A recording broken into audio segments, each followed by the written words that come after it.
Alam mo ba kung aling mga bansa ang may pinakamalaking national debt sa buong mundo ngayong 2025? Sa dami ng balitang umiikot tungkol sa utang ng Pilipinas, maraming Pilipino ang nagtatanong, kasama kaya ang Pilipinas sa listahan ng may pinakamalaking utang sa buong mundo?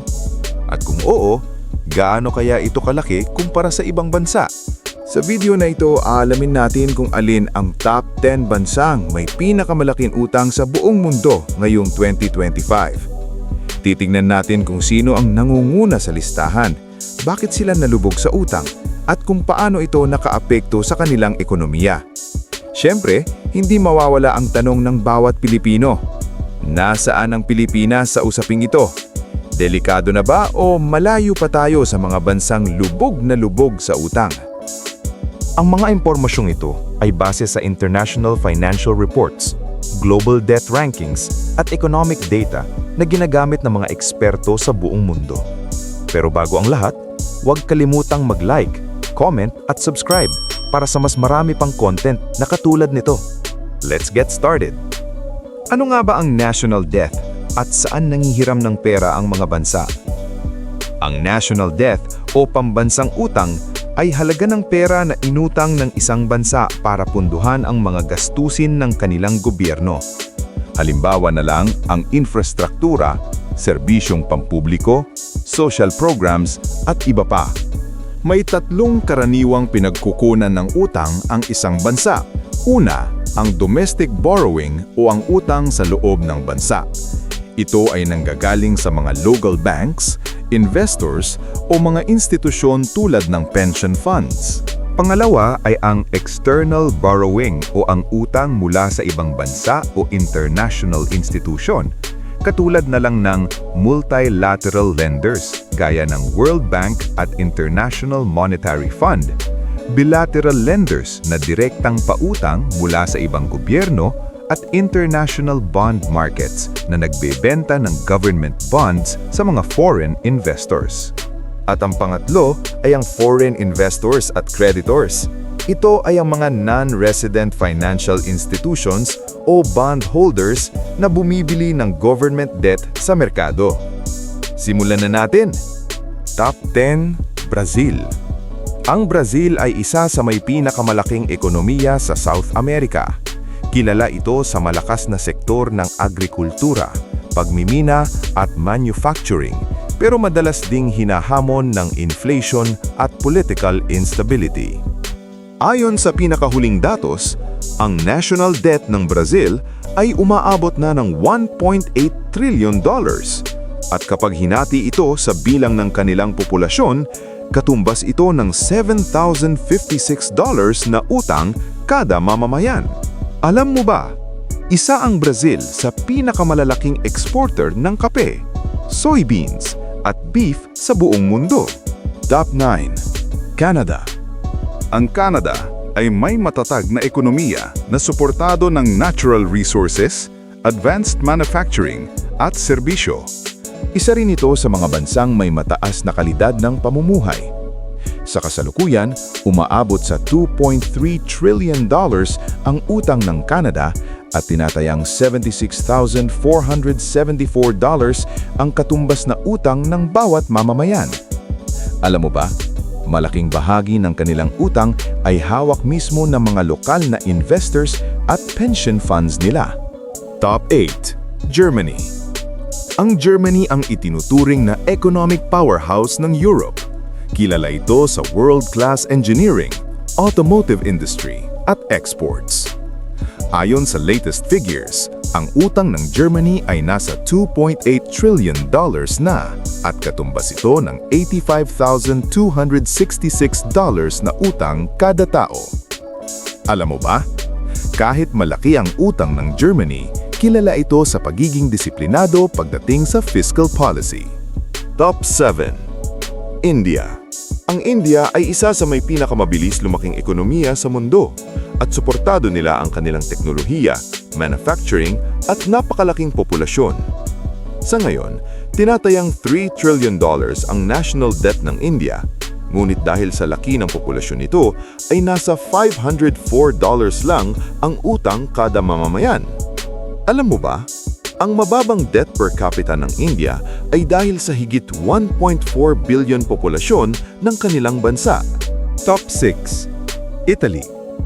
Ang Italy ay isa sa may pinakamatandang ekonomiya sa Europe. Kilala sila sa turismo, fashion, at manufacturing. Ngunit matagal na rin itong may problema sa mataas na utang.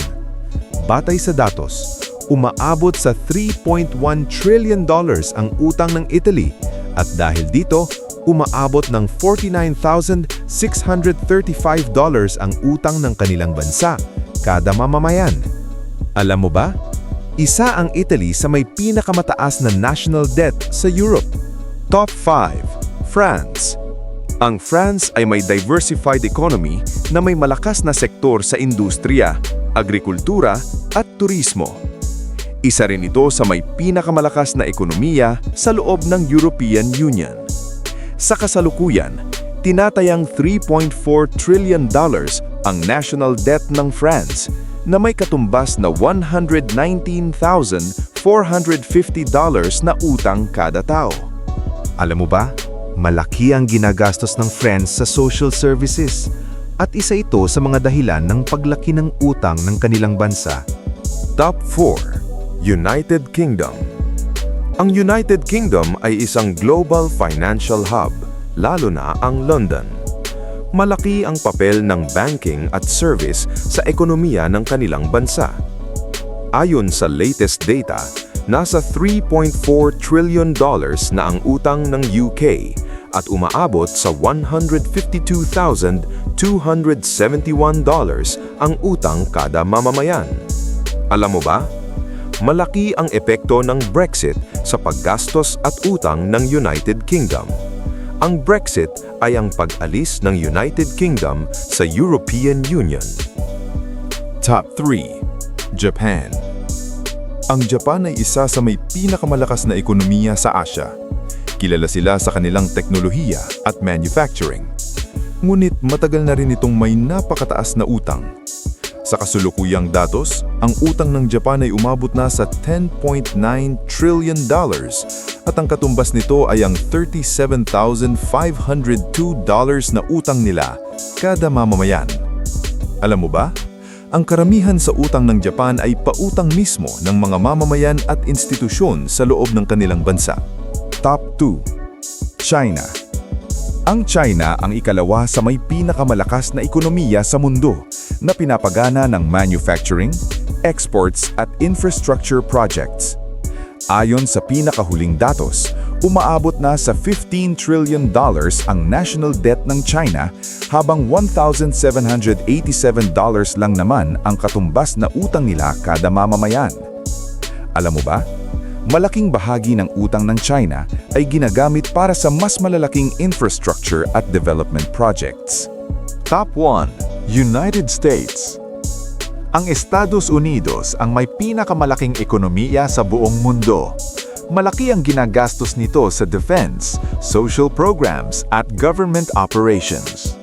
Sa ngayon, ang national debt ng US ay umaabot na sa $32.9 trillion at katumbas nito ang $75,852 na utang kada mamamayan.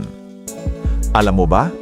Ang US ang may pinakamalaking national debt sa mundo, pero isa rin ito sa may pinakamalakas na kakayahang mangutang. Nagtataka ba kayo kung bakit wala ang Pilipinas sa listahan? Ang Pilipinas ay isang developing economy sa Southeast Asia na pinapagana ng remittances, serbisyo, manufacturing, at patuloy na infrastructure development. Sa mga nakaraang taon, mas naging aktibo ang gobyerno sa pangungutang upang punduhan ang mga proyekto at suportahan ang ekonomiya.